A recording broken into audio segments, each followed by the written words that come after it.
Somewhere tonight, a woman is waiting at a table, wearing her best smile, holding her breath, hoping love shows up. But what if the person who stood her up did her the biggest favor of all? Now, before we begin this story, I want to say something from the heart. If you believe no woman should ever be embarrassed for trusting too soon, if you believe family isn't always who we're born to, but who shows up when it matters, comment, "I'm with you, Mr. Hearthline," and tap the subscribe button, so more people can feel seen, heard, and healed through stories like this. Because sometimes, heartbreak doesn't break you, it guides you right to where you were meant to be. Vero's Bistro wasn't where hope usually went to die. But tonight, tucked in the corner of its velvet-lit elegance, it came close. Sarah Wynne clutched her phone like it might ring her into existence. Her sundress, sunflower yellow with a frayed hem, felt like a costume, the kind you wear to pretend you belong. Her shoes clicked softly across the marble floor when the hostess led her in, but the sound died too quickly, like her confidence. "Reservation?" the woman asked, not unkindly. "Sarah Wynne," she replied, adding a practiced smile to sound like someone used to saying her name in places like this. She was shown to a table with 2 wine glasses, folded napkins like origami, and a single white lily in a long-stemmed vase. Everything looked expensive but subtle, like the restaurant wanted you to know you were rich without reminding you too loudly. She sat with her back straight, knees crossed at the ankle, hands in her lap. Her eyes flicked between the room and her phone. 7:05. He was 5 minutes late. No big deal. She turned her screen face down and then up again. Checked the app. Checked the message history. He had confirmed the date. Called her sweet. Said he'd be wearing blue. She smoothed her dress. Adjusted her hair. Sipped water. Looked toward the entrance each time the door chimed. At 7:15, her confidence took a hit. At 7:20, her jaw tightened. By 7:25, the jazz music started sounding cruel. Across the room, from a booth bathed in shadows, a man stirred his drink once, then twice. He had seen it happen before. Not the exact scene, but the quiet unraveling of a person who'd tried to believe too hard, who had dared to hope, just once, that they mattered enough for someone else's time. Knox Rylan had mastered detachment. On most nights, he sat alone in expensive places so he wouldn't have to explain his silence. He wasn't hiding, he was surviving. After all, being a single dad in the corporate world made small talk feel like climbing stairs in wet shoes. But something about her caught him. She wasn't loud. She didn't fidget to demand attention. She didn't pull out a book or pretend to text. She just sat there, like she was doing her best not to shrink. At 7:30, her phone lit up. She blinked down at it. A message. From the guy. "You actually showed? Damn, I was joking. You're not even close to my type. No way I'm wasting my night on this." She didn't gasp. Didn't run. Instead, she set the phone down gently. Her fingers shook, just once, before she grabbed her water and took a slow sip. Her face was motionless, but her chest rose and fell like she was swallowing something sharp. That's what made Knox sit up. There was no public meltdown, no dramatic exit, just a woman processing rejection with a kind of dignity most people couldn't fake if they tried. He watched her force herself upright, like folding would have been easier, but pride had a straighter spine. He signaled the waiter, slipped him a card and a folded napkin with a short note. Said nothing more. From her table, Sarah noticed the server approach. He wore confidence like a tailored suit, but his tone was gentle. "Miss Wynne?" he asked softly. She blinked. "Yes. This dish is for you on the house. I didn't order anything." He smiled. "It was requested. With respect." Her lips parted. "By who?" Before the answer could come, a low voice behind her interrupted. "It's not charity. You looked like someone who needed something warm." She turned and froze. He wasn't a boy trying to flirt. He wasn't some hero swooping in. He stood calm, grounded, hair slightly tousled but neat, a navy blazer open over a soft charcoal shirt. His presence didn't announce itself, settled in. His voice had the weight of a man who had known long silences and used them. Sarah's instinct kicked in. "I'm sorry, but I don't." He raised his hand lightly. "I'll leave. Just figured you could use a reason to stay a few more minutes. That's all." There was no pressure, no smirk. He wasn't angling for attention. She looked at the dish, perfectly plated. The scent of lemongrass and garlic wafted up, then back at him. His eyes weren't searching her. They were waiting patiently, like whatever answer she gave would be respected. She swallowed, unsure of her voice. "Sit." He did, and for the first time that night she exhaled. The first bite nearly undid her. Lemongrass and ginger, followed by something creamy, with a hint of heat that arrived just late. Enough to surprise her tongue. Sarah had taken the fork hesitantly, like accepting the plate might say too much about her. But now, seated across from a man she didn't know, she had no appetite for pride. Just quiet. He didn't speak at first, didn't offer a name or a story, just sipped his whiskey, elbows on the table, gaze steady but not invasive. "I don't usually accept food from strangers," she said finally, voice soft. "Then we'll make it easier," he replied. "Just think of me as the guy who didn't want to watch you walk out empty." She raised a brow. "And why would that bother you?" His shoulders moved in a half shrug. "Because it costs nothing to be kind. But too many people act like it bankrupts them." That got a blink out of her. Not a smile, but the smallest twitch near the corner of her mouth, something reluctant, something earned. "What's your name?" she asked. He considered for half a second. "Knox." She looked down. "Like the old fort?" "No relation. But I do keep things locked up." Sarah's fingers wrapped around the stem of her glass. "You rehearsed that line." He chuckled, low and brief. "Not really. Just said it out loud for the first time." She nodded slowly. "So, what's your story, Knox?" "I'd rather hear yours," he said. "I'm not a good storyteller." He leaned forward, forearms on the table, gaze level. "You showed up for a date. You waited. You didn't cry when he humiliated you. You sat tall. That already tells me something." A flush crept up her neck. She wasn't used to being read like that, without judgment, without pity. "I waited because I thought I'd earned this. A nice place. Clean date. Someone who didn't ask me to send extra pictures." "Clean date," he repeated. "Interesting term." She shrugged. "You'd be surprised what passes for normal in dating these days." "I wouldn't," Knox said. "But I'm not really in that world anymore." Her eyes narrowed slightly. "Married?" He shook his head. "Widowed. For years." Sarah's expression sobered. "I'm sorry. You don't have to be," he replied. "It's part of the story, not the whole thing." The table went quiet. Jazz floated over them like background seasoning, barely there, but enough to soften the silence. Knox didn't fill the space with compliments or small talk. He watched her eat, not to monitor but to offer quiet company. He poured her more water when her glass emptied. She noticed. He didn't ask what she did, didn't compliment her dress, didn't make her feel like she had to perform, and that oddly made her want to speak. "I almost didn't come," she said. "The guy, Terry, he messaged last minute, said he'd made a reservation here. I thought, if I said no, I'd regret it." "You regret it now?" She paused. "No, not because of him. Just, I'm tired of trying to belong somewhere I clearly don't." Knox didn't flinch. "Belonging's not something you earn.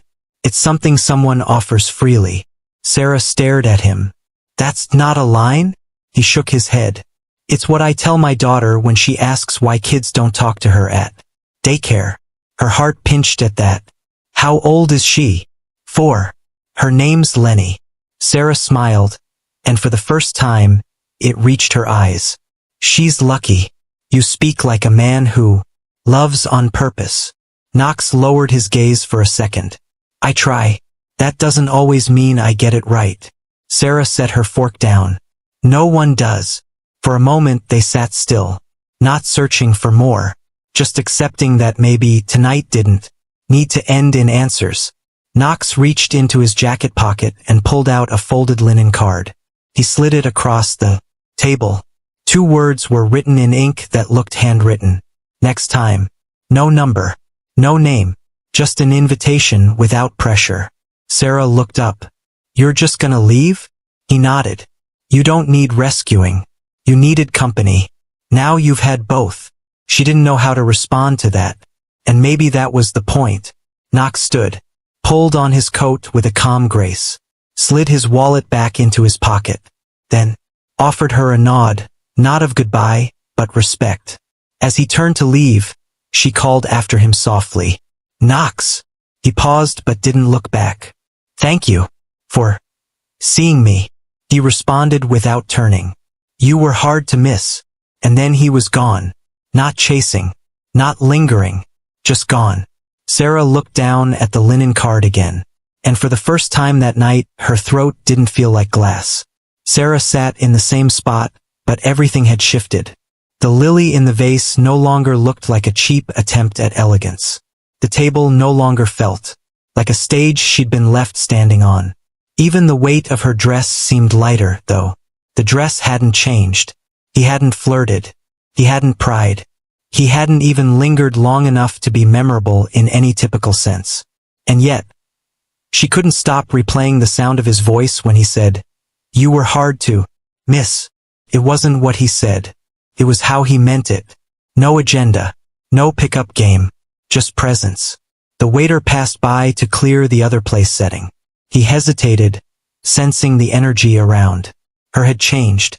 She offered a faint smile and a nod. He moved silently, respectfully. The rest of the restaurant carried on. Glasses clinked. Cutlery moved in rhythm. Across the room, a couple laughed at something private. But the sharp edge Sarah had felt just 30 minutes earlier, the sensation of being the only person in a world designed to remind her she didn't belong was dull now. Not gone, but bearable. She sipped the water he'd poured for her. She wasn't even sure when he had done it. The napkin lay in her lap still folded. She hadn't touched the bread, but she had nearly finished the plate of food. It was the first real meal she'd had in 2 days. She hadn't noticed that either. There was something gently sobering about being seen by someone who didn't ask anything in return. It disrupted her usual defenses. The kind she built when people mistook her kindness for naivety. The kind she carried when walking into rooms where dresses like hers were considered charming in the patronizing sense. She leaned back slightly and let out a slow, quiet breath. He hadn't left a business card. He hadn't asked for hers. There was no subtle invitation to connect online. Just those 2 words on a thick card she now slid into her purse. Next time. No contact information, but also no pressure. It was the kind of gesture that didn't beg to be followed. Simply waited. She touched her lips briefly, not because they'd been kissed. They hadn't. But because they had softened from something else. Recognition. A woman in a red cocktail dress passed by her table, looking down briefly before offering a tight-lipped smile. Sarah nodded politely. The old version of herself, the one from just an hour ago, might have shrunk a little at the comparison. Not tonight. Tonight, she stayed still.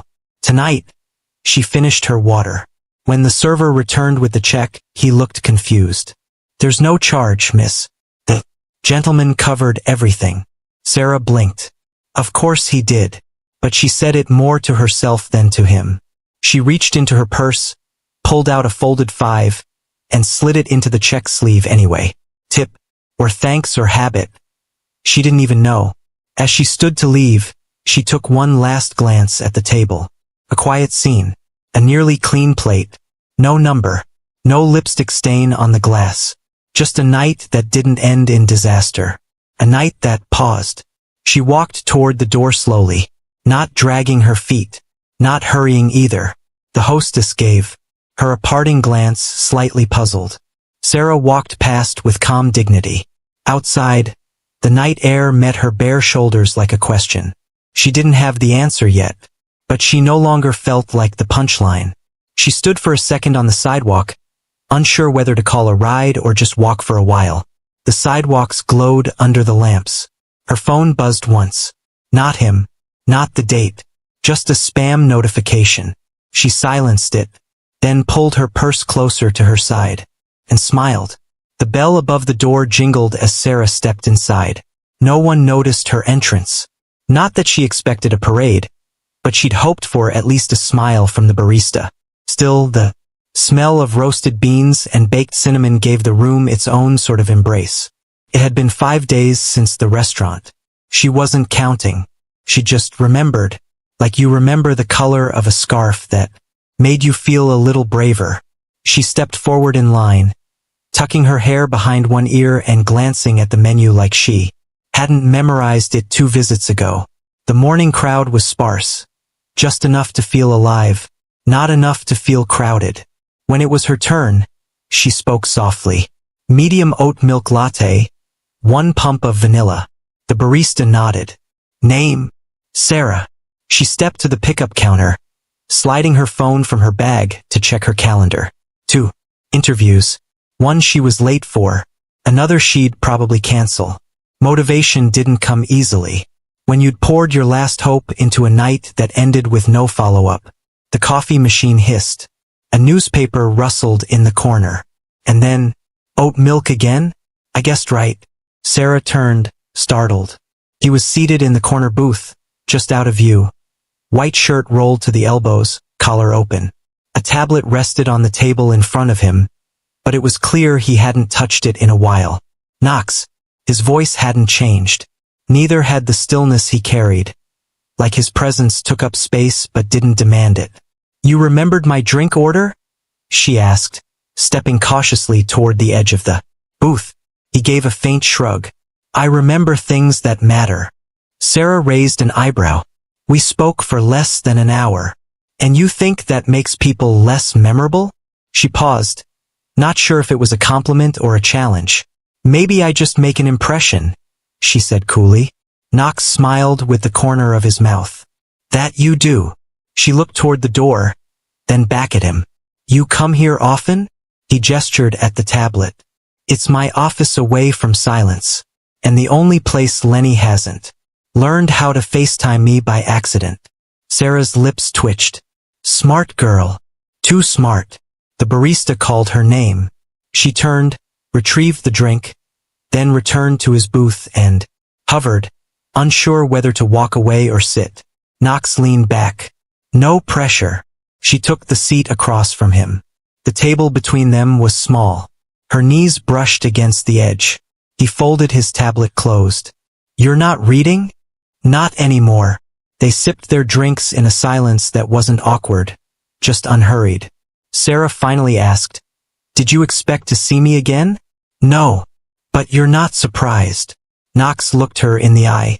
I told you next time. Her fingers curled around the cup. You didn't leave your number. Because if you needed it, you would have asked. She studied him for a long moment. That's not how men usually work. I'm not usually most men. His calm wasn't arrogance. It was centeredness. Like he'd made peace with not needing to chase what didn't want to be caught. Sarah leaned forward slightly. So what now? You remember my coffee order and stare until I agree to dinner. He chuckled. I'm not here to earn anything. I'm just here. That sounds suspiciously like a line. It's a boundary. She blinked. Okay. That's new. Knox tilted his head. Let me guess. Your last date tried to get you drunk and then, accidentally, forgot his wallet. No, she said, smirking. He actually ghosted me mid-meal before he could even pretend to be interested. Knox shook his head slowly. Then I'm glad I interrupted. She looked at him, puzzled. Why? Because I think people deserve to leave places with their dignity intact. The words landed heavier than he probably meant them to. Sarah looked down at her cup. Steam curled between her fingers. A moment passed before she said, Why do you talk like that? He raised a brow. Like what? Like someone who actually thinks before speaking. Knox didn't smile. Because I've seen what words can undo when you don't. And that was all he said. No follow-up. No story. No explanation. She didn't press. Instead, she drank the last of her latte, her gaze never leaving his. And for the first time in days, the world didn't feel as loud. The air between them had the comfort of something unspoken. Sarah tapped her fingernail against the coffee cup, the faint click louder than she expected. Knox didn't seem to notice.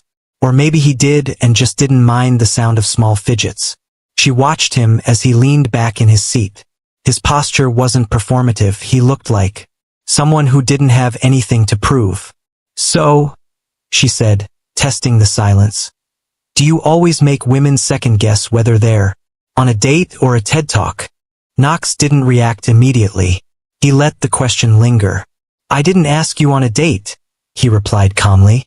She sipped her drink. Could have fooled me. I offered conversation, he said. You're the one who sat down. Sarah tilted her head. So if I stood up right now and walked out, you wouldn't chase me? No. She raised an eyebrow. But I'd remember, he added. And I'd still pay for your coffee next time. That shut her up. Not because it was clever, but because it was honest. It wasn't loaded. It didn't beg for a response. It just was. She looked out the window, the corner of her mouth twitching. What is it with you and showing up exactly when people least expect it? I don't think people notice the quiet moments, he said. So I try to. You sound like someone who used to be loud. Knox didn't smile. Maybe. A long time ago. She didn't push. But the door he didn't fully open tempted her. I'm not used to that, she admitted. What? Men who let me sit in silence without assuming something's wrong. He nodded once. Then maybe you've been around men who don't listen. Sarah swallowed. He leaned forward slightly, setting his cup down. You hungry? The question caught her off guard. It wasn't phrased like a proposal, more like a check-in. She hesitated. Depends. Are you trying to impress me now? No, Knox replied. I'd rather you eat than overthink. Her mouth parted slightly in surprise. She studied his face. He didn't break eye contact. There was no smirk, no charming twinkle, just steadiness. I know a place, he added. It's quiet. And I promise the food's better than the cafes. Sarah glanced at her phone. She had a virtual meeting in 2 hours she didn't want to attend, and a scheduled nap she probably wouldn't enjoy anyway. I should say no, she murmured. But you don't want to. No, she said, standing slowly. I don't. He didn't beam. He didn't offer his arm. He simply rose, tucked his tablet under his arm, and held the door open for her as they stepped outside. No fanfare. No theatrics. Just rhythm. The city was warm without being punishing. The kind of day where people walked a little slower, not because they were lazy but because it felt like time could be borrowed. Knox pressed the button at the crosswalk. Sarah noticed the small tattoo on the inside of his wrist, barely visible. What's that? She asked. He looked down. My daughter's initials. Lenny, right? He nodded. She has you wrapped. She's my reason. Sarah thought about asking what happened to Lenny's mother, but something in his tone warned her off. He wasn't hiding pain. He was honoring silence. They turned a corner, walking without talking, until she said, You're not what I expected. I usually get that. I mean, you're polite, but you don't flatter. Do you want flattery? No, she said, but I'm not used to being this seen. Knox gave her a glance. You're not invisible, Sarah. That landed harder than she expected. She blinked ahead, heart thudding for no reason. And you didn't ask for my number last time, she said. I didn't want it unless you offered. Why? Because chasing someone to prove you're worth their attention usually ends in resentment. Or exhaustion. She turned to him, genuinely stunned.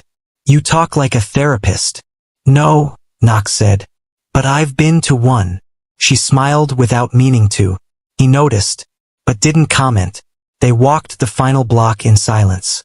Not because they had run out of things to say, but because neither of them needed to fill the space anymore. The car ride was quiet.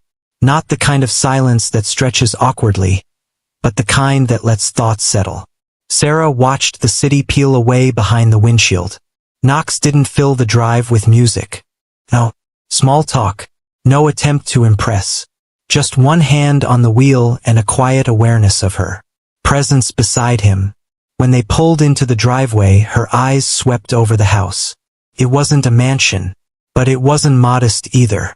2 stories, modern structure, painted a soft slate gray. Ivy crawled along the side, not overgrown, just lived in. She followed him up the steps. He unlocked the door, stepped inside, then turned slightly. "You're welcome to come in. No pressure if you'd rather not." Sarah hesitated for only a second, then stepped through. What greeted her wasn't what she'd expected. The floors were warm-toned hardwood. The lighting was soft, not staged. A faint scent of lavender mixed with something savory lingered in the air. She took in the space. Books lined one wall in varying sizes, some stacked sideways. A row of children's picture books sat neatly under a small bench, each cover well loved. The dining table had crayon marks on the edge. On the fridge was a photo. A little girl in pink overalls, hair in tiny pigtails. Eyes wide, smiling without effort. Sarah moved toward it. "She's beautiful," she said. Knox set his keys in a dish by the door. "Lenny, she's with my mother today. They're probably baking something I'll regret eating too much of." Sarah glanced at the drawing taped below the photo. A stick figure family. One large figure, one small, holding hands. Big hearts floating above their heads. "She looks safe." "She is," Knox said quietly. "I guard her heart like my own." Sarah turned. "And yours?" He didn't answer right away. Instead, he walked to the kitchen. Open concept. A pot of something simmered on the stove. "Hungry, remember?" he said over his shoulder. "I thought you were taking me to a restaurant." "I changed my mind." She folded her arms loosely. "You cook." "Most days. Lenny's picky, but she trusts my pasta." He pulled open a drawer, grabbed 2 plates, and nodded toward the stools at the kitchen. "Island." She sat. He moved with quiet rhythm, spooning food, handing her a fork, pouring water with lemon. "Wedges." Sarah took a bite, paused. "You weren't kidding." He looked pleased but not proud, just relieved she liked it. "What is this?" "Shrimp linguine. Garlic, lemon, olive oil." Lenny picks out the shrimp, says they look like pink commas. Sarah laughed softly. "She's funny. She's everything." They ate for a moment in quiet. Then Sarah's gaze drifted again to the family photos near the hallway. No wedding pictures, but one framed snapshot, Knox younger beside a woman with a scarf tied around her head. Her smile was tired, but warm. Sarah nodded toward it. "Her?" He followed her gaze. "Yes." "How long?" He didn't blink. 3.5 years. Sarah let the silence settle before speaking. "I'm sorry." "Don't be," he said. "Some love isn't meant to last forever. Just long enough to give us someone to protect." The sentence held more weight than it revealed. Sarah chewed slowly, swallowed, then shifted on the stool. "Do you always bring women here?" Knox looked up, his face still. "No, because it feels like I walked into something private." He nodded. "You did." Sarah set her fork down. "Then why me?" He didn't hesitate. "Because you looked like someone who wouldn't fake her way through it." She held his gaze. "That's supposed to be a compliment?" "No, just a fact." The tension between them wasn't charged. It was still, like 2 people seeing one another without blinking. Knox stood and walked to the record player in the corner, placed the needle gently. Jazz filled the room, soft, distant. The kind of music that didn't ask for attention but rewarded it if you listened. He returned and leaned against the counter, arms crossed. "Do you want wine?" Sarah shook her head. "Not yet." He poured himself a glass but didn't drink. Just let the glass sit in his hand like a placeholder. Sarah finally said, "You're guarded." "So are you. But I'm trying not to be." Knox tilted his head. "Why?" She exhaled. "Because for some reason, I don't feel like I have to be here." His expression didn't change, but something behind his eyes softened. "Then don't," he said. "Just that." She looked around the room once more. No armor, no script, just a house full of real things, and a man who seemed to mean every word without trying to impress her. The pasta was gone. The plates sat rinsed in the sink. The jazz played on a little slower now, a little deeper in tone. Sarah remained perched on the stool, her feet tucked under her, one hand wrapped around a glass of water. Knox stood across from her, leaning against the counter like the conversation was enough of a meal. "You live in quiet," she said after a moment. He nodded once. "Loud never gave me anything I didn't regret." Sarah tilted her head. "That sounds like history." "It is. You always talk like this?" "Only when someone's actually listening." She smiled. Small. Honest. Her hand drifted to the edge of the marble counter, fingers tracing the cold surface. Knox noticed but said nothing. The silence stretched. Not awkward, not empty, just honest. And then it happened. She reached, just a few inches across the counter, fingertips brushing the inside of his wrist. He didn't pull away, didn't lean in either. He froze, not out of fear or uncertainty but focus, like every inch of skin where her touch landed had become a live wire, and he didn't want to ruin the moment by moving too quickly. Sarah looked at him, steady. Her hand remained light, not grasping, not demanding, just curious. "I don't pity you," she whispered. "I know. I'm not looking to fix you. I wouldn't let you." Her thumb traced the faint line of his wrist bone. His eyes never left hers. "I don't want to impress you," he said. "You already have." It wasn't a flirtation. It was a revelation. Something unsaid settled between them, like the air changed pressure without warning. Then slowly Knox reached up. Not for her hand. For her face. He didn't cup it. Didn't grab her. He just let his knuckles brush the side of her jaw, the way you might touch something sacred, when you're not sure you're allowed. She didn't flinch. Her breath caught, but she didn't flinch. Their faces were close now. Closer than strangers. Closer than friends.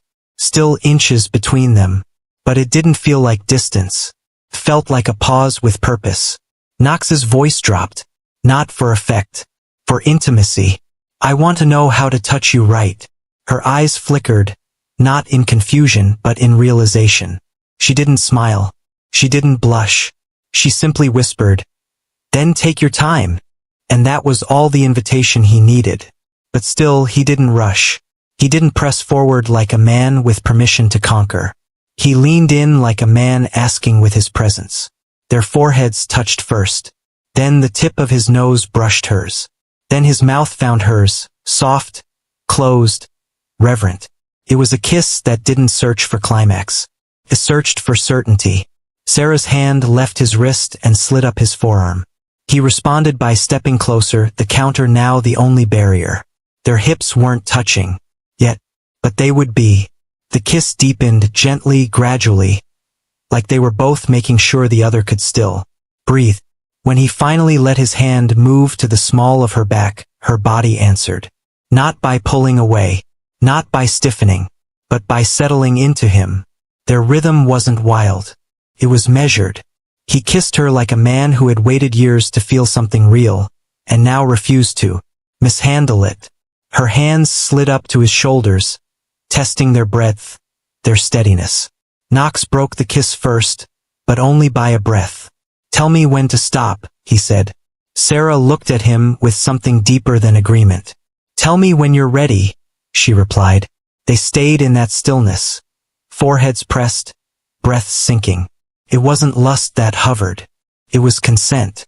And it was beautiful. Knox stepped away, not because he wanted distance, but because he needed space to honor the moment. "Come with me," he said. It wasn't a demand. It was a promise. Sarah followed him down the short hallway. The walls held soft lighting and a framed drawing crayon lines of a house with a big front door. Lenny's name scrawled in wobbly letters. He opened a door on the left. His bedroom surprised her. Not the size, not the layout, but the absence of ego. No mirrors on the ceiling. No designer displays. No masculine aesthetic begging to be noticed. Just dark navy sheets, a wooden nightstand, a lamp with a warm hue, a photo of Lenny near the bed, a folded blanket at the edge. He stepped aside to let her in. She didn't speak. She walked in quietly, slowly, like she was entering something sacred. Knox didn't rush her. He watched, not with hunger, but with reverence. She reached for the hem of her dress, paused, then looked at him. "I'm not dressed to impress," she said quietly. He stepped forward. "You don't have to be." Her fingers slid the straps from her shoulders. The fabric fell like a soft sigh. She stood in her underwear, plain black, nothing expensive. Still, she looked like power wrapped in grace. Knox didn't touch her yet. He reached down and unbuttoned his shirt, slowly, not to tease, to show. Beneath the shirt were scars, thin lines across his side, a deeper one across his shoulder. Signs of surgeries, maybe accidents, maybe history. He didn't cover them. Sarah's eyes followed them, not in fear, but in respect. She reached out, placing her palm flat against his chest. His heartbeat responded. Steady, heavy, real. He leaned forward again, his hands sliding along her waist, his lips brushing the edge of her jaw. She tipped her head, not to offer, but to receive. Their mouths met again, this time with purpose. She wrapped her arms around his neck, her fingers threading into the back of his hair. He kissed her slower than before, but deeper, like this wasn't about taking, but about being. Allowed in. Knox backed toward the bed, pulling her with him. They landed gently, bodies flush, breaths thick. His hands roamed, but not hungrily. He learned her curves like a language, touching to understand, not to conquer. She arched as his mouth moved along her collarbone. Not moaning, just breathing faster, fingers curling. When he reached behind her to unhook her bra, he paused. Her eyes met his. She nodded once. It dropped between them. He took her in without commentary, without reaction, just recognition. Then, gently, his hand slid down her thigh, taking the last layer of fabric with it. She didn't hide, and he didn't stare. He pulled back the sheets and guided her in, then followed. Under the covers, they pressed together. Warm skin, slow hearts, open eyes. Knox cupped her cheek. "You still sure?" he whispered. Sarah touched his jaw. "I've never been more." When he entered her, it wasn't urgent. It wasn't frantic. It was a question answered. Her body welcomed him without resistance, without hesitation. They moved in rhythm, slow at first, then deeper. Not rough, not messy, just known. Her back arched as her hands clutched his shoulder blades. Her breath caught in soft whimpers. He kissed the corner of her mouth, her neck, her temple. Every place he touched, he anchored. When her body tightened around him, her voice cracked as she whispered his name. He slowed, held her, let her shake, then kissed her again, softer this time. He didn't rush to finish. He waited, matched her, followed her breath until both of them let go. And when it was over, they didn't pull apart. They didn't collapse. They stayed wrapped, breathing in sync. No jokes, no expectations, just presence. The room had settled. Sheets tangled around their legs. Warmth hovered in the air, but not from the heater. It was the kind that came from skin against skin. Soft breaths, slower heartbeats, no clock ticking in the background. Sarah lay on her side, one arm beneath her head, the other resting lightly on Knox's chest. She wasn't asleep, but she wasn't searching for words either. Knox stared at the ceiling, not distant, just quiet, the kind of quiet that doesn't demand explanation. Sarah shifted, her cheek brushing his shoulder. "You okay?" she asked softly. He nodded. "Yeah. Another beat passed.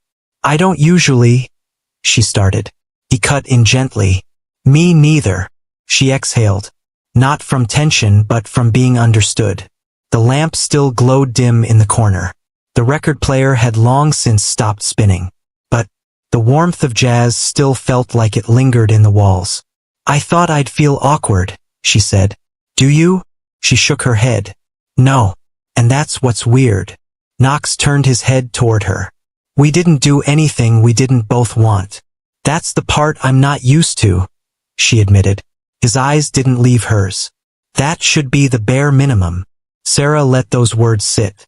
She wanted to believe them. Maybe tonight she did. She sat up slightly, the blanket slipping to her waist.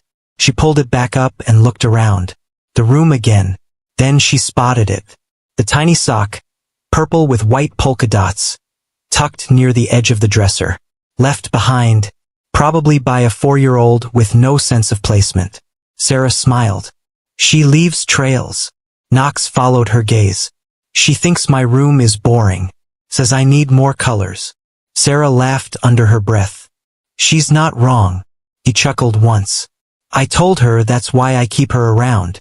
Sarah traced a line across his collarbone. Tell me about her.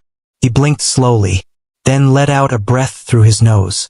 She hates naps, loves pancakes, can tie her shoes on some days but refuses on others. Because Daddy does it better. She makes up songs. And she calls me Captain Dada when she's trying to make me laugh. Sarah leaned her head on his chest again. You sound like a man who remembers every second. I do. There was no melancholy in his voice, just memory. And her mom? She asked gently. Knox stared at the ceiling again. Kind, brave, tired all the time. The day Lenny was born. She whispered, keep her soft. That's all she said. I didn't understand it then. I do now. Sarah's eyes welled, but she didn't speak. He didn't elaborate. He didn't need to. They stayed like that for a long stretch of stillness. No rushing. No tossing out fantasies about the future. Just being. After a while, Sarah whispered, so, what happens now? Knox turned toward her again, propping himself slightly on one elbow. I walk you to the door in the morning. You leave with all your dignity intact. And if you ever want to come back, you knock. No promises? No pressure. Her lips curled. I think I prefer that. Me too. She laid back down beside him, closer this time. And in the silence that followed, they didn't define anything. They didn't need to. Presence was enough. And for once, presence felt permanent. The knock came earlier than expected. Sarah stood in Knox's kitchen, barefoot, hair tied loosely, stirring oatmeal. The morning sun painted soft rectangles on the tile floor. She didn't expect company, not that morning. Knox crossed the living room with his usual unhurried stride. He opened the door, and there she was. Small, brown-skinned, hair in 2 slightly uneven pigtails, backpack sliding off one shoulder. Lenny. Behind her stood an older woman. Gray curls tucked into a bun, keys in hand. She insisted, the woman said with a smile. Said it was time to come home. Knox smiled, warm and private. Thank you, Mom. Lenny slipped inside without ceremony. Daddy. He scooped her up, spinning her once. She squealed with delight. Sarah listened from the kitchen, frozen for a moment. Then she heard it. The tiny voice. Is that pancakes? Knox chuckled. Not this time. Just oatmeal. But with cinnamon. Lenny wiggled down from his arms. She walked straight toward the kitchen without fear. Without caution. That's when she saw Sarah. The little girl stopped. So did Sarah. For half a second the room stood still. Then Lenny tilted her head. Hi. Sarah crouched slightly. Hi. Are you a grown-up? Sarah smiled. Most days. Lenny stepped closer, eyes wide and unblinking. You're in Daddy's kitchen. I am. Did you sleep here? Knox stepped in then, clearing his throat. Lenny. But Sarah raised a hand gently. It's okay. She looked at Lenny and said, Yes, I did. Lenny didn't flinch. She stepped even closer, until she stood right in front of Sarah, nose wrinkling slightly. "You smell like lavender," she announced. Sarah laughed. "That's my lotion." Lenny leaned in, closer than any adult would dare without permission. Then said, simply, "You smell like home." The words struck deeper than they should have. Sarah blinked. "That's a beautiful thing to say." Lenny shrugged. "I just said what I smelled." From the hallway, Knox leaned against the wall, arms crossed. His eyes were soft, unreadable. Sarah stood slowly. "Well, Miss Lenny," she said, "would you like to help me stir the oatmeal?" Lenny grinned. "I'm good at stirring, but I don't like lumps." "Neither do I." They moved in rhythm. Sarah handed her the wooden spoon. Lenny stirred with a concentration usually reserved for surgery. Sarah watched, amused. Knox never interrupted. He watched them silently, like a man witnessing something he wasn't sure he deserved. After breakfast, Lenny crawled onto the couch and pulled a blanket over her legs. Sarah joined her, not too close but close enough. They watched cartoons. At some point, Lenny's head found Sarah's shoulder. Knox didn't speak. He didn't even move. He just stood at the doorway for a long time, watching, listening, letting something settle. Later, as Sarah helped clear the table, he stepped beside her. "She's not usually that open with people." "She's smart," Sarah said softly. "She sees things." "She does." Their shoulders brushed. He didn't reach for her hand. She didn't ask for his. But something had changed. Not because of the night before, but because of this morning. Because a little girl had declared, without effort, that Sarah didn't feel like a stranger. She smelled like home, and that was the kind of truth you didn't question. Sarah had come over with no intention of staying. She had books in her bag, hair tied up in a puff, and an old college hoodie that clashed with the elegance of Knox's kitchen. But Lenny had greeted her at the door like she'd been gone for months. "Daddy made pancakes," Lenny said, tugging Sarah's hand. "But he burned the first ones again." "Did not," Knox called from the stove. Sarah laughed. "I'll be the judge of that." By the time she reached the kitchen, her bag was on the couch and her shoes were off. Knox handed her a plate without asking if she was hungry. It wasn't planned, but it felt normal. They sat. Lenny in the middle, syrup on her chin, feet swinging. Knox poured coffee into Sarah's mug like he'd done it 1,000 times. She looked at him. "You always make this much?" "Only when I'm trying to impress a 5-year-old critic." Lenny beamed. "He gets extra points if he sings while flipping." Sarah raised an eyebrow. "Is that true?" Knox gave a resigned nod. "Unfortunately." Lenny jumped off her seat and bolted to the hallway. A moment later, a small Bluetooth speaker returned in her hands. "Play the pancake song, Daddy." Knox rolled his eyes but smiled. Sarah blinked. "There's a pancake song?" He tapped his phone, and a beat dropped. Upbeat, childlike, with lyrics about flipping syrup and making the perfect stack. Knox didn't sing, but he did hum, barely, quietly, as he cooked the next batch. Sarah laughed. Not out of politeness, out of delight. This wasn't what she imagined when she met him. And yet, this version of Knox felt more complete than anything else she'd seen in a man. Later that afternoon, after cartoons and coloring pages, Lenny napped on the couch. Her little head nestled against Sarah's thigh. A blanket half covered her. Sarah didn't dare move. Knox sat across from them with his laptop, watching the two of them over the screen. "You've been quiet," she said, "not trying to ruin the view." She looked down at Lenny. "She's remarkable. She's everything I'm proud of." Sarah smoothed a hand over Lenny's curls. "You raised her right." Knox hesitated. "Still raising her." Sarah looked at him. "Well, you're doing better than most." He gave a quiet smile. "So are you." She tilted her head. "Me?" He nodded. "Showing up, holding space, giving her softness without trying too hard." Sarah blinked. The compliment caught her off guard. "I didn't even realize I was staying this long," she admitted. I noticed. You didn't say anything. Didn't need to. That night, as Lenny slept soundly in her room, Knox found Sarah curled up on the couch. Laptop. Open, earbuds in. What are you working on? He asked. Grad school applications. He raised a brow. I thought you gave that up. She shrugged. Started again. Slowly. Why? She paused. Because someone keeps playing jazz while feeding me pancakes and making me feel like I'm not too late. Knox didn't speak, just reached into the drawer beside the couch and pulled out a pen. Here, he said, handing it to her. She looked at it. What's this for? For the parts where you still believe in yourself. She held the pen for a long time before smiling. The next morning, she found a printed list of scholarship options taped to the fridge. Highlighted, with check boxes. She stared at it, stunned. Knox walked in, coffee in hand. Thought you could use a starting point, he said. Sarah reached for a magnet and pinned her first application underneath it. Neither of them said anything else.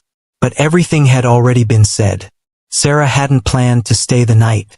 She'd stopped by after class to drop off a copy of her essay draft. Knox had offered to proofread it. Lenny was building a blanket fort in the living room. There was chili on the stove. One thing led to another. Now it was nearly midnight, and she stood in Knox's bathroom, brushing her teeth with the spare brush he kept tucked in the drawer beside his. It hadn't been gifted to her.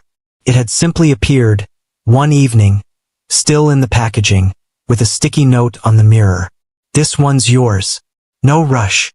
She never asked what no rush meant. She just started using it. Now, she rinsed her mouth, patted her face dry, and stepped quietly into the bedroom. Knox was already in bed, shirtless, one arm behind his head, scrolling slowly through something on his phone. He looked up when she entered. All yours. Sarah climbed into bed beside him, the silence easy. She turned on her side, eyes drifting to the dresser across the room. 3 drawers. The middle one had been left slightly open. Was that always open? She asked, nodding toward it. Knox glanced over. No, I left it like that. Why? For you. She blinked. What do you mean? He reached over, turned off the lamp, then settled back. No one ever has to guess if they belong. Not in this house. Sarah sat up a little. Are you saying? I'm not saying anything. Then what's the drawer for? Knox turned his head on the pillow. Whatever you want to leave behind. That silenced her. He wasn't asking her to move in. He wasn't drawing boundaries either. He was making space. Without expectation. Without pressure. Sarah lay back down. The ceiling felt different now. Like it had shifted slightly. They didn't speak for a while. Then Knox said, You don't have to use it. I know. But if one day you realize you keep forgetting your earrings here, or your socks, or your charger, I'd rather you didn't have to ask. Sarah stared into the dark. He wasn't offering a drawer. He was offering room.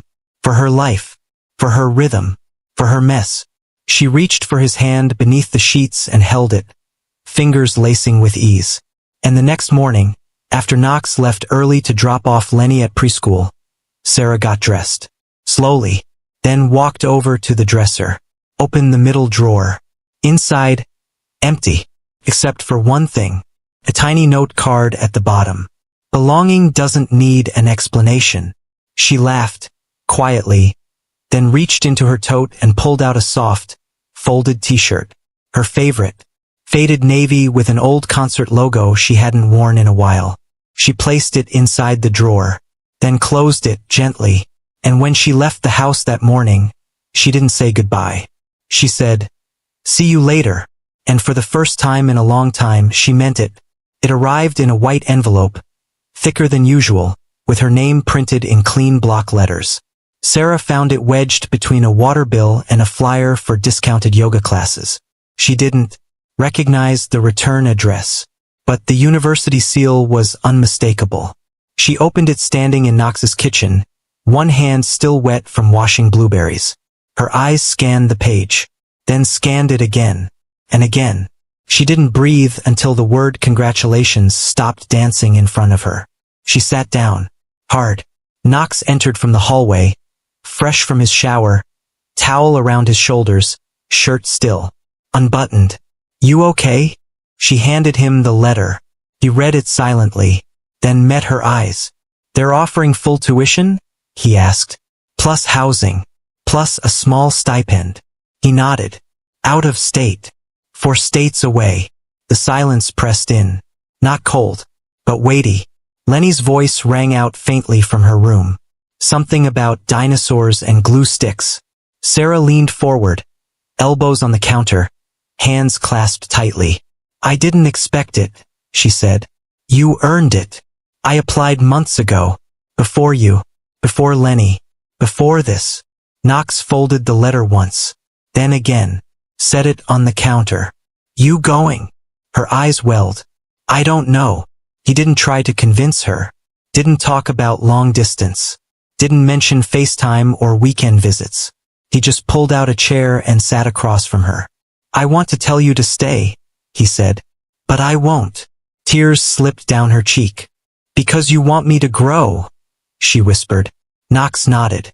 Because I don't want to be the reason you don't. She covered her face with both hands. He stood, walked around the counter, and wrapped his arms around her from behind. Not tight, not possessive, just there. I've never had this, she said through the fabric of his shirt. Not someone who makes me feel safe and still tells me to fly. You don't belong in a cage, he said, even if it's velvet lined. Sarah laughed, cracked and broken. You're terrible at metaphors. I'm serious. I know. She pulled back just enough to look up at him. Do you want me to go? He shook his head. But that's not my call. She nodded, wiping her face. You'll take care of her? Knox smiled. She'll take care of me. That night they didn't celebrate.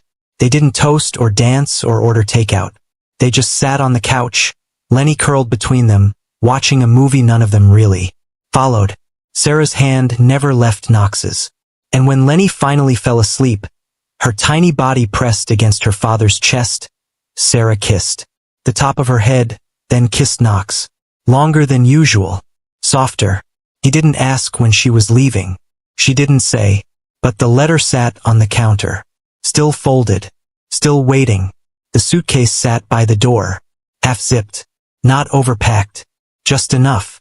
Sarah sat on the edge of the bed, staring at her hands. The decision had been made 2 days ago. The official acceptance email came through that morning. Orientation was in 10 days. She would leave in 3. No one spoke the timeline aloud, but they all felt it. Knox entered the room carrying a folded sweater, hers. He set it on top of her open luggage. Didn't press it down. Didn't rearrange. Just laid it there. She watched him. He didn't meet her eyes. You're quiet, she said. I'm trying not to waste words. She stood slowly, walked to him, wrapped her arms around his waist. He held her back, steady, unshaken. Tell me to stay, she whispered, voice cracking. No. Why not? Knox leaned his forehead against hers. Because if you stayed for me, you'd eventually leave for yourself. Sarah closed her eyes. Her breath caught in her throat. I don't want to leave you. You're not, he said. You're carrying us with you. His voice didn't tremble, but his grip around her tightened. Do you think this will fade? She asked. Knox didn't answer right away. Then, I think it'll change. But I don't think it'll disappear. They stood like that for a long time. No clock ticking. No movie playing in the background. Just skin. And breath. And memories already turning into echoes. That night she didn't sleep on the couch. She didn't offer to. She climbed into his bed, her spot, the left side just under the window. Knox joined her without hesitation. But when he pulled the covers over them, neither of them reached to remove clothing. They lay side by side, fingers barely touching. No urgency. Just wait. I keep thinking, she said, staring at the ceiling, about how we never said what this is. Knox turned his head toward her. Maybe it doesn't need a name. Then what do we call it? He paused. then whispered, "Ours." Sarah rolled to face him. Her nose brushed his. Her eyes, swollen from holding in tears, searched his. "Will you wait?" she asked.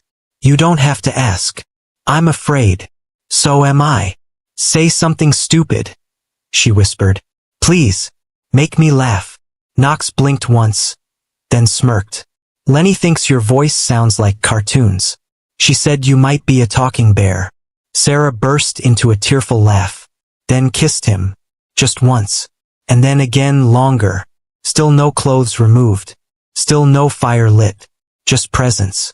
Their bodies pressed together, fully clothed, fully aware. They held each other until sleep won, and even then, their hands never let go. The apartment felt bigger after she left. Not empty, just quieter. Lenny still danced in the mornings, still demanded stories at bedtime, still asked for 2 different cereals in one bowl. But sometimes, when she sat coloring at the kitchen island, she'd look up and ask without warning, "When's Miss Sarah coming back?" And Knox would answer the same way every time. "When she's ready." No countdown, no promises, just truth. He didn't mark the days on a calendar, but he knew it had been 3 weeks when her first postcard arrived. A drawing of a city skyline, a short note on the back. "Classes are tough. I miss the jazz in your kitchen." He pinned it to the fridge beside Lenny's finger paintings, then made a playlist titled, "For Her Mornings." He sent it with no caption. She responded 2 days later. "Track 4 made me cry in the library. You're a menace." The texts didn't come daily, but when they did, they mattered. A picture of her desk scattered with highlighters. A blurry shot of Lenny's drawing taped beside her mirror. One-line messages. "Passed my ethics exam.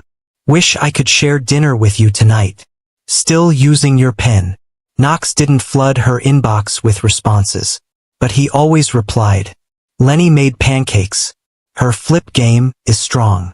I saved you the corner of the couch. Still your biggest fan." When the loneliness hit, it didn't come like a wave. Came like a question. One that lingered after Lenny went to bed. One that stared back from her drawer, still half full, untouched. Some nights he'd open it, not to smell her clothes, not to linger, just to remind himself she'd left something behind on purpose. In her absence, he kept going. Work, dad life, Sunday mornings with bad coffee and better memories. He didn't try to move on. He didn't put her on a pedestal either. He just waited, without begging, because this wasn't about holding her back. It was about being strong enough to let her rise, and still leave the light on. One night, after putting Lenny to sleep, he sat in the quiet and stared at his phone.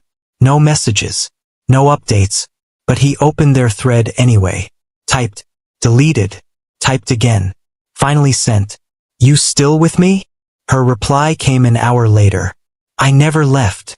And with that, he smiled. Airports had a way of making everything feel urgent. Announcements echoed overhead. Luggage wheels clicked along polished floors. People cried, laughed, argued, always moving, always arriving or leaving. But Knox wasn't in motion. He stood still, one arm around Lenny, the other holding a small handmade sign that said, "You already know." She'd insisted on making it. Folded it herself. Used glitter. Knox hadn't argued. Now he stood in arrivals. Black sweater, dark jeans, heart steady, but not calm. It had been 12 months since he last saw her in person.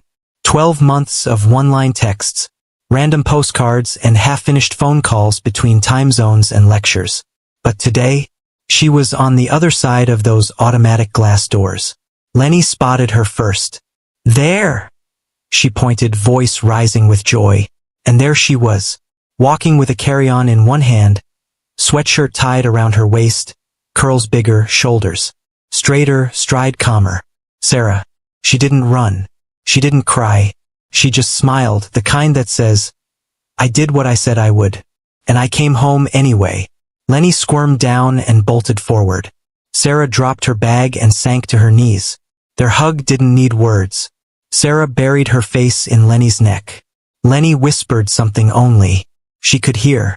Knox didn't move, just watched, until Sarah stood. She took a breath, and walked to him slow, sure, steady. They stopped a foot apart. No kiss. No dramatic reunion music. Just two people in recognition. "I'm not the same girl who waited at that restaurant," she said. Knox didn't blink. "Good," he replied. "I was never looking for the same."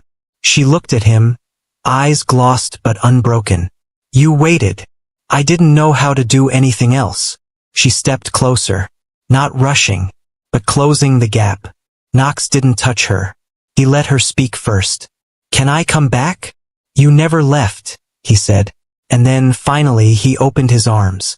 She walked into them. And this time, when she breathed him in, she didn't flinch at the weight of it.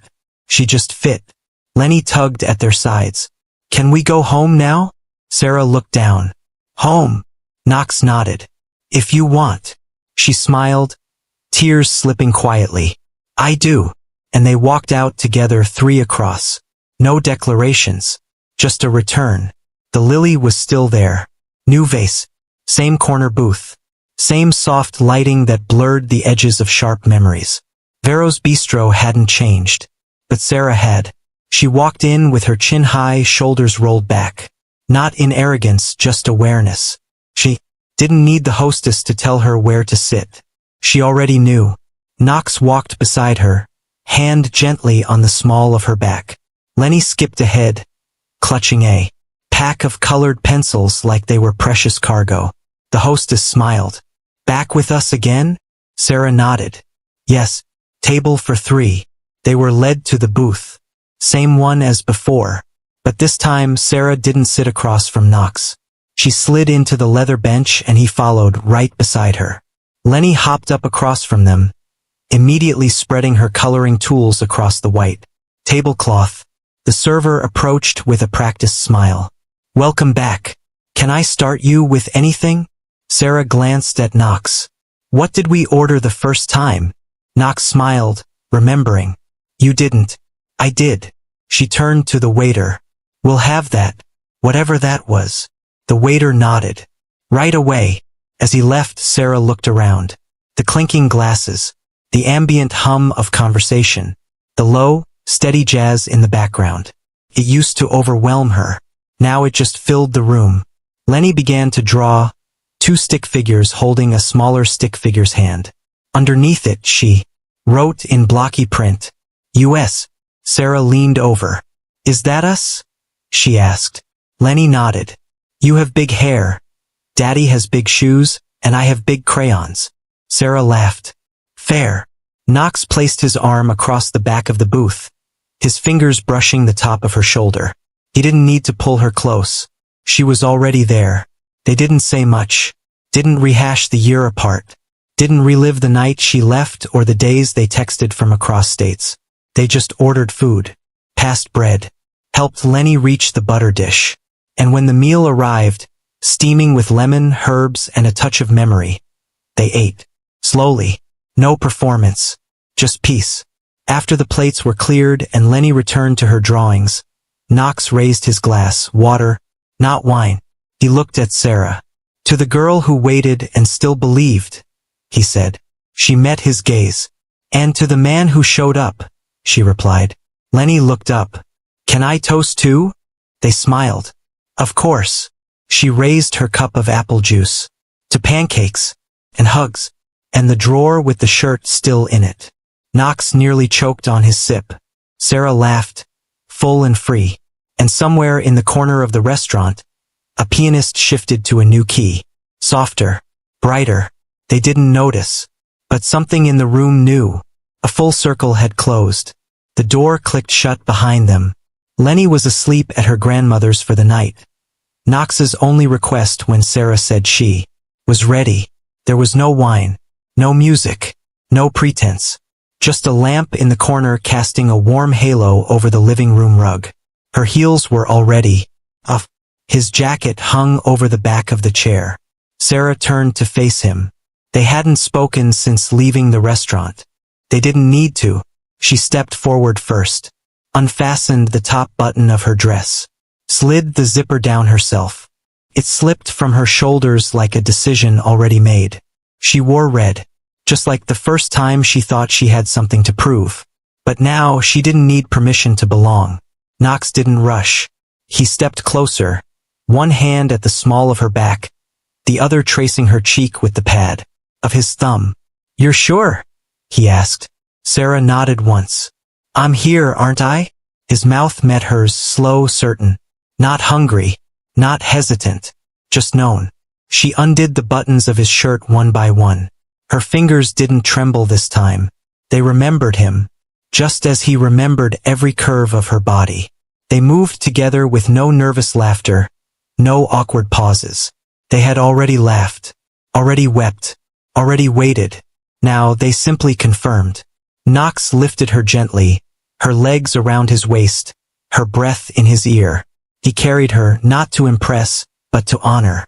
To the bedroom, to the same bed. But tonight it wasn't just familiar. It was home. He laid her down, crawled over her, kissed her collarbone, her sternum, the underside of her breast, her hip. Every kiss said the same thing. You stayed, even when you left. She arched beneath him, not to invite, but to welcome, to tell him, "This is yours, not my body, but my trust." When he entered her, she didn't gasp. She exhaled, a full-bodied release like a woman no longer bracing for hurt. Their bodies moved with rhythm. No frantic thrusts, just a slow deepening, like waves, like memory. She rode him after, chest to chest, forehead resting against his. Her name on his lips wasn't a moan. It was a prayer. When she climaxed, she didn't scream. She clutched, tight, close, still, as if trying to hold the moment between her hands so it wouldn't slip. Knox flipped her gently, cradled her hips, kissed the curve of her spine. She turned her head to look at him. He didn't smile. He watched her, like art, like evidence, like proof that love is patient. When they finished, they didn't speak. Their breathing slowed. She curled into him, skin to skin. He pulled the blanket over them both, his hand on her thigh, her fingers drawing circles on his chest. After a long stretch of silence, she whispered, "Knox." His voice was low, already laced with sleep. You were never the stranger at the next table." He kissed her hair. "And you were never waiting alone." If this story reminded you that love isn't about chasing, it's about showing up, then we invite you to do the same. Comment below. I believe in slow, steady love. Tap that like button to help this reach someone who needs it. Subscribe to Mr. Hearthline Stories for more stories.